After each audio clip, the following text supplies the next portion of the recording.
왜 계속 공기매개 전파냐, 비말 전파냐, 이거에 대해서 의사들이 계속 알아내려고 했는지, 그리고 왜 음압병실을 사용하는지, 음압병실과 양압병실 이 두 가지의 차이가 뭔지, 그리고 사실 외출 자체보다도 외식, 카페에 가는 거, 이런 부분이 조금 더 위험하지 않을까 걱정이 되는지에 대해서 한번 말씀을 드리겠습니다. 그리고 마지막에는 감염에 대해서 전체적으로, 감염 전파에 대해서 살짝 한번 훑고 지나갈게요.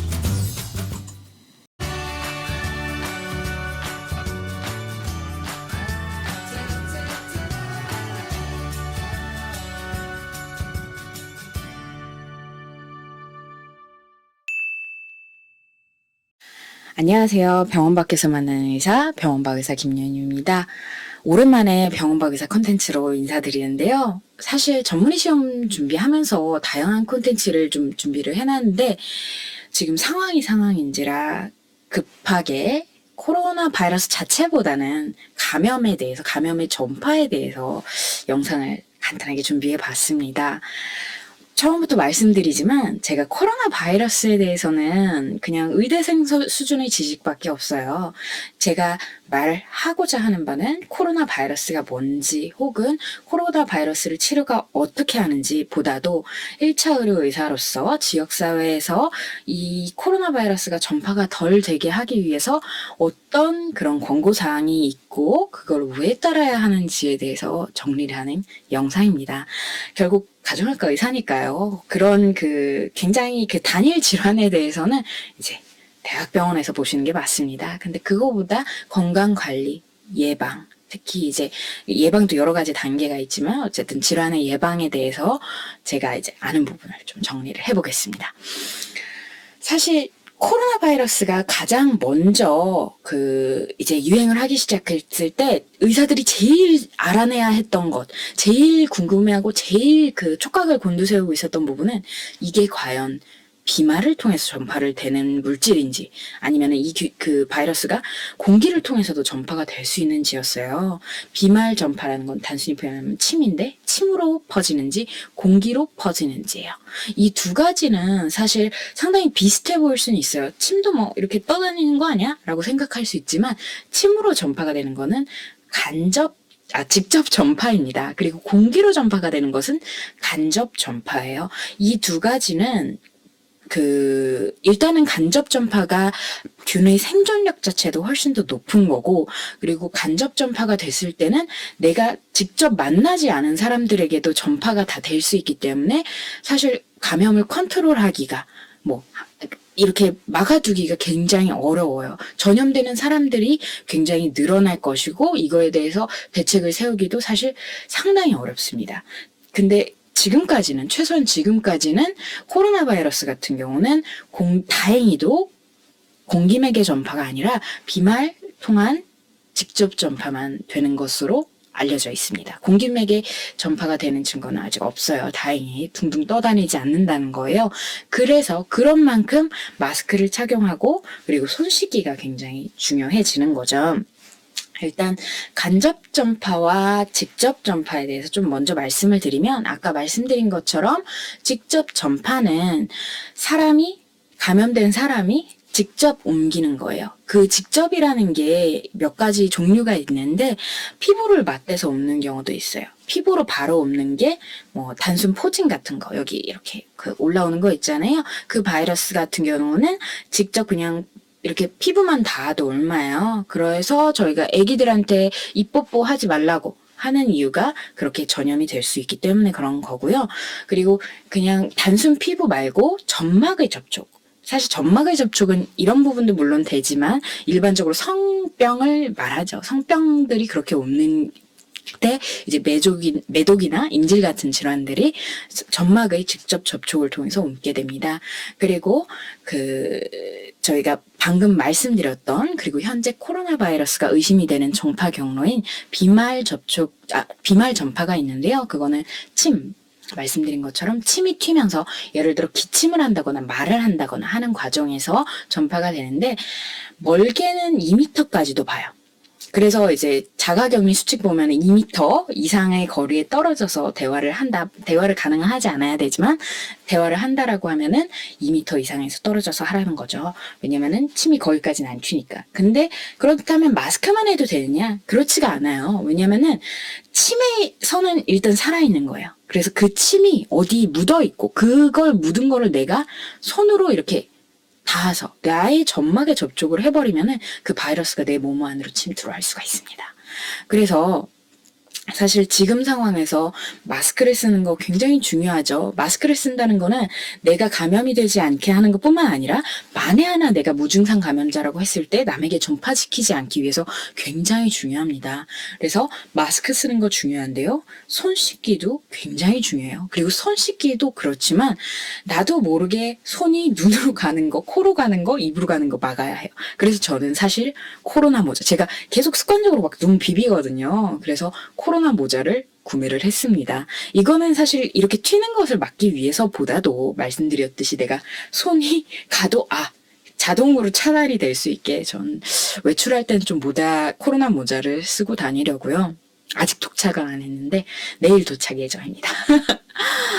그리고 아까 말씀드린 것처럼 손에 묻은 게 굉장히 중요한데요. 그렇다면 침이 손에 묻을 수 있는 도구들을 공유하지 않는 것도 굉장히 중요해요.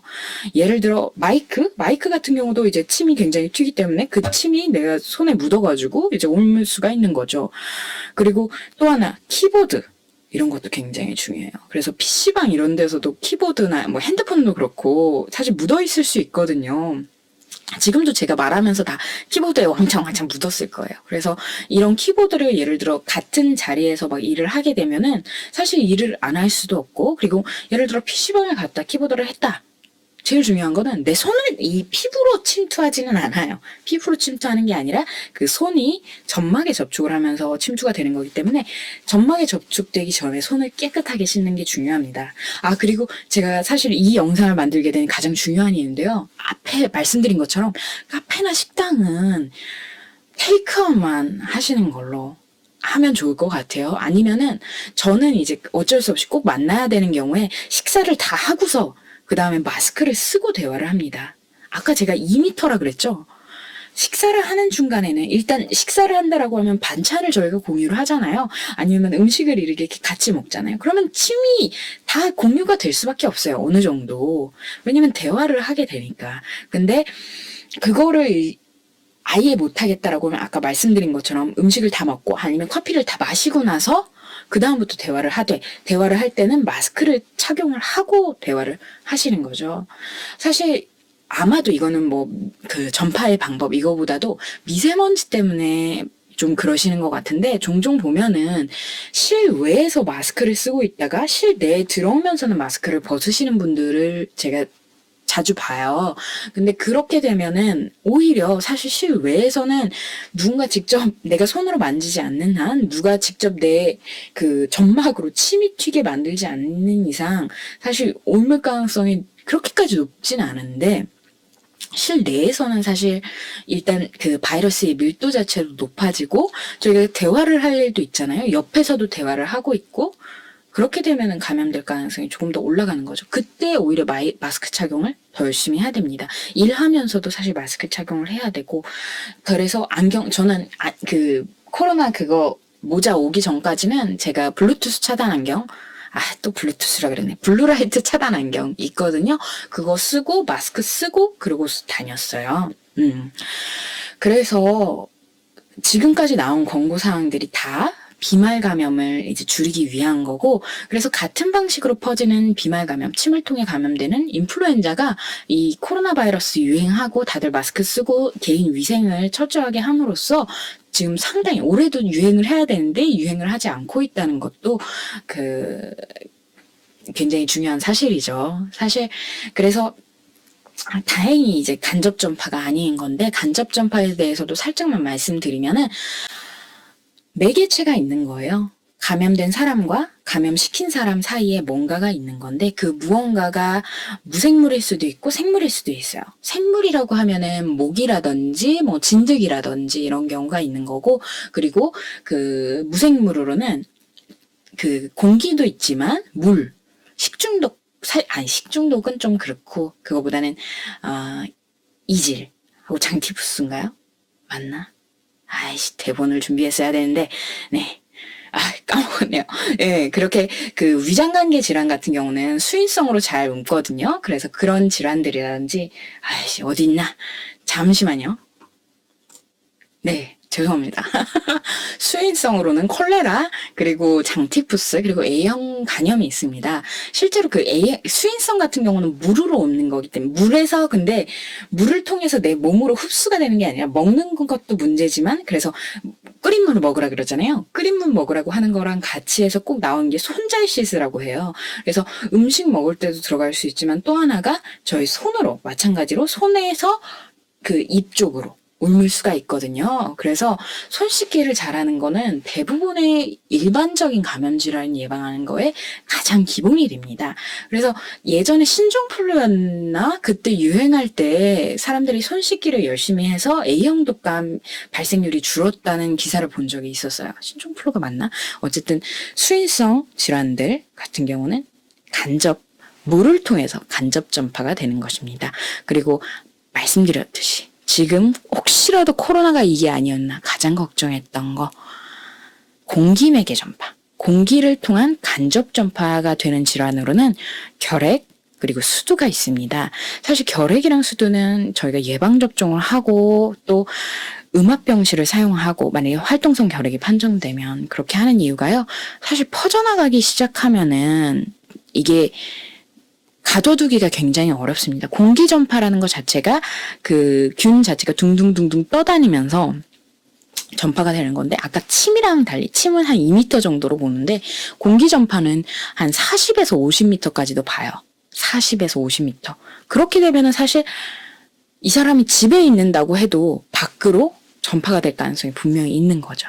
그래서 그런 질환들 같은 경우는 저희가 예방접종도 좀 하고 해서 여러 가지 방법을 통해서 면역력을 가지고 있는 사람들을 늘려서 전파가 되지 않게 하는 방식을 택하고 있습니다.